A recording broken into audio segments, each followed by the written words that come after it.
बहुत समय पहले एक छोटे से कस्बे के किनारे पर एक पुराना और जर्जर महल खड़ा था। गांव वाले उस महल के पास जाने से भी डरते थे। कहते थे कि वहां अजीब अजीब आवाजें आती हैं, दरवाजे अपने आप खुलते बंद होते हैं और रात को कोई परछाई टहलती दिखती है। गांव के लोग उस महल को भूतों का महल कहते थे। गांव में 3 दोस्त रहते थे। अजय जो बहुत बहादुर था, रिया जो बहुत होशियार और पढ़ाकू थी, और करण जो थोड़ा डरपोक लेकिन सच्चा दोस्त था। तीनों ने सोचा कि ये सब अंधविश्वास हैं और उन्हें महल का राज जरूर जानना चाहिए। एक रात चांदनी से भरी हुई, तीनों ने टॉर्च और रस्सी लेकर महल की तरफ कदम बढ़ाए। रास्ता सुनसान था।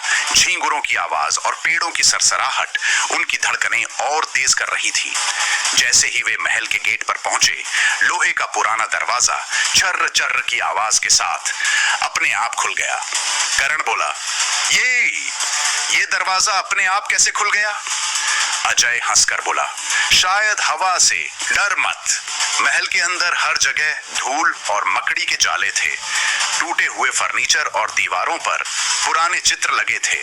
अचानक एक पुराना झूमर खुद ब खुद हिलने लगा। रिया ने ध्यान से देखा और बोली, ये देखो, झूमर तो रस्सी से बंधा है और ऊपर की मंजिल से कोई इसे हिला रहा है। इसका मतलब कोई तो है यहाँ। तीनों धीरे धीरे सीढ़ियां चढ़कर ऊपर पहुंचे। अंधेरे कमरे में उन्होंने किसी के चलने की आवाज सुनी। अजय ने टॉर्च जलाई तो एक बुजुर्ग आदमी अचानक सामने आ गया। करण डर कर चिल्लाया, भूत!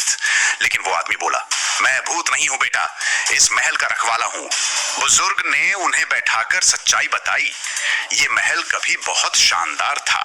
यहाँ एक राजा अपने परिवार के साथ रहता था, लेकिन राजगद्दी की लालच में उसके ही रिश्तेदारों ने साजिश की। राजा और रानी को मार दिया गया और तभी से लोग समझ बैठे कि इस महल में उनकी आत्माएं भटकती है। असल में वो बुजुर्ग उस राजा का वफादार सेवक था। उसने राजा से वादा किया था कि वो इस महल और इसके खजाने की रक्षा करेगा। वही रात में गश्त करता था, आवाजें निकालता था ताकि लोग पास ना आए। रिया बोली, तो इसका मतलब महल में कोई भूत नहीं, बस आप हैं? बुजुर्ग ने सिर हिलाया। हाँ, लेकिन मैं बहुत बूढ़ा हो गया हूँ। अब इस राज को कोई ईमानदार इंसान ही संभाल सकता है।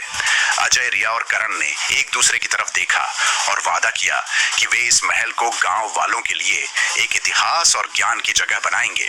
अगले ही दिन उन्होंने गांव वालों को सच बताया। गांव के लोग पहले तो यकीन नहीं कर पाए, लेकिन जब उन्होंने महल को साफ किया और वहां राजा की कहानियों और विरासत को दिखाया, तो सबको सच्चाई समझ आ गई। जो जगह कभी भूतों का महल कहलाती थी, अब इतिहास का महल बन गई। और तीनों दोस्तों की बहादुरी की वजह से गांव ने एक नया खजाना पा लिया, ज्ञान और सच्चाई का खजाना। हर अफवाह के पीछे सच्चाई छुपी होती है। डर से नहीं, बल्कि हिम्मत और समझदारी से उस सच्चाई को ढूंढना चाहिए। तो कैसी लगी आपको ये कहानी? अगर आपको कहानी पसंद आई है तो कृपया चैनल को सब्सक्राइब करें और